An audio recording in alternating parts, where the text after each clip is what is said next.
Você acha que a resiliência nossa, ela é mais fraca hoje em dia? Porque a gente viveu um período muito tranquilo do mundo. Se você pegar depois da Segunda Guerra, sim, a carnificina foi tão grande ali, morreu tanta gente e a desgraça foi tamanha que o homem, que aquela desgraça se transformou num grande período de paz, deu uma né? quietada. A pandemia agora, ela veio que meio que a gente falou, nossa, e a gente não tem mais aquela resiliência dos caras mais velhos que conviveram com aquilo? Emílio, historicamente, toda geração, ela diz que a nova geração ela é mais fraca, porque provavelmente no sentido de que o que os nossos avós enfrentaram foi muito mais difícil do que o que nós enfrentamos. E o que os nossos tetravós enfrentaram foi muito mais difícil do que os nossos avós enfrentaram. Porque o mundo, ele, diferente do que muita gente gostaria, o mundo, ele tem dores, angústias, problemas, tropeços, quedas. E o mundo, ele não nos deve nada. É uma coisa que minha mãe dizia. Minha mãe, que era professora de escola pública, ela falava, filho, o mundo não te deve nada. Foi uma coisa que ressoa na minha cabeça há muito tempo. O problema é que quando o mundo ele traz uma certa estabilidade emocional e ele permite que você tenha expectativas sólidas do que vai acontecer, então as pessoas quando pularam ondinha lá na praia na virada do ano, elas fizeram, bom, em 2020 eu vou ficar com a barriga tanquinho, eu vou entrar na academia, eu vou aprender uma nova língua, porque há muito tempo nós temos certas expectativas e essas expectativas são relativamente atendidas. E o que acontece numa pandemia é que isso é subvertido, isso é tirado de nós de repente. E esse susto a gente não tem faz tempo. Eu acho que essa é a questão. Se as pessoas hoje elas estão mais frágeis, acho que depende um pouco da perspectiva. Talvez sim. E em grande medida eu vejo isso em jovens, por exemplo, talvez por culpa mais de um arcabouço de educação do que do próprio jovem. Porque o jovem, por exemplo, que eu dei aula para ele muitos anos, né, em Universidade Boa de São Paulo, é um jovem que ouve desde que nasceu, você é especial. Veja que não é você é especial para mim, porque te amo e sou teu pai. Isso é bom, isso é importante. É você é especial, ponto. Você é especial porque é. E aí o pai diz, se você quiser ser alguma coisa, basta querer que você será. E aí o pai vai e fala, você pode ser tudo. E aí a sociedade, as tecnologias e por aí vai, dizem para esse jovem que se ele quiser alguma coisa é instantâneo, basta pedir no aplicativo. Basta você clicar que você tem. E essa é a cultura. E aí os professores não querem brigar com os pais.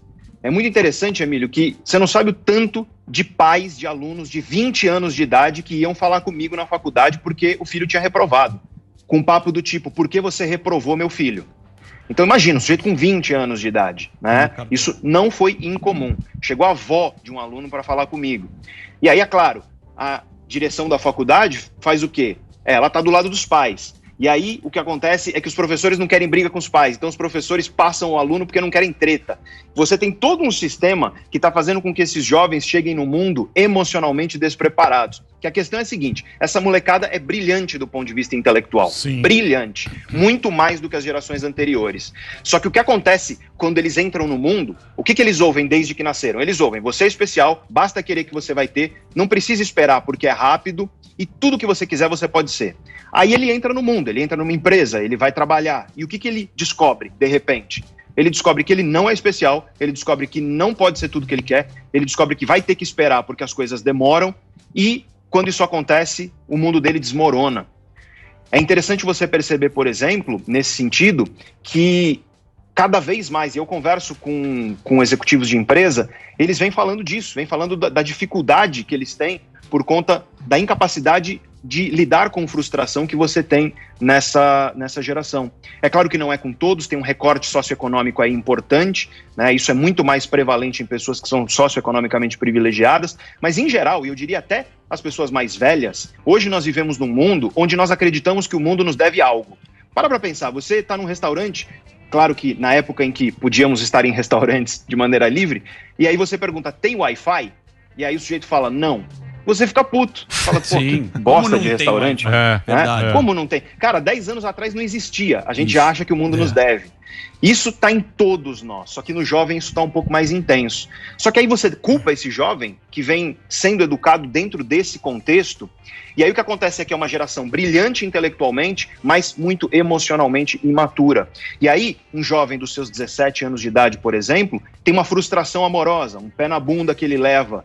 E aí o que acontece é que por não ter a estrutura emocional necessária para lidar com rejeição, ele entra em depressão, começa a falar, por exemplo, em suicídio. E quando você conversa com psiquiatras ou psicólogos especializados em infanto-juvenil, você percebe isso de maneira muito clara. Nós precisamos de uma educação que não só deixe esse jovem brilhante como ele já está, mas também que permita a ele ter uma estrutura emocional para lidar com um mundo que é frustrante.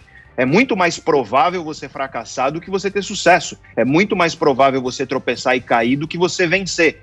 Então você não é especial, você é especial para algumas pessoas que te amam. Você será especial para o mundo se as tuas ações gerarem valor para as pessoas no mundo. E, portanto, você pode se tornar especial e nem todo mundo consegue. Então, isso nós precisamos trazer de volta para a educação com E maiúsculo, tá? Não estou falando só da escolarização, não. Estou falando de pais, mães, da relação familiar e por aí vai.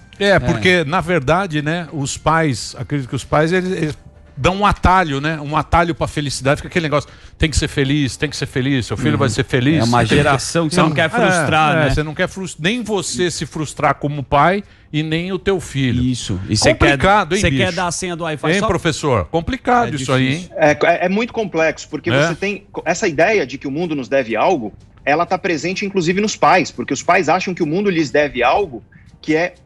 Os pais acham que o mundo lhes deve filhos que não dão trabalho, né? Então isso é típico dos pais hoje em dia. E aí eles delegam o trabalho que dá você criar um filho para professor, para diretora da escola, para babá e por aí vai.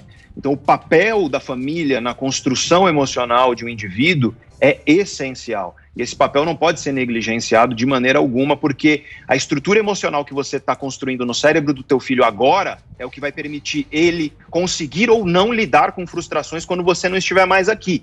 Porque o que muitos pais fazem é colocar um colchão de proteção para que o filho não sofra o que o próprio pai sofreu no passado. E eu entendo que é por amor. É claro que não é por mal, mas a questão é que, como diz o ditado, o caminho para o inferno está pavimentado de boas intenções. Então, nós temos que refletir que nem sempre você dizer o que a pessoa quer ouvir é o mecanismo de uma boa educação.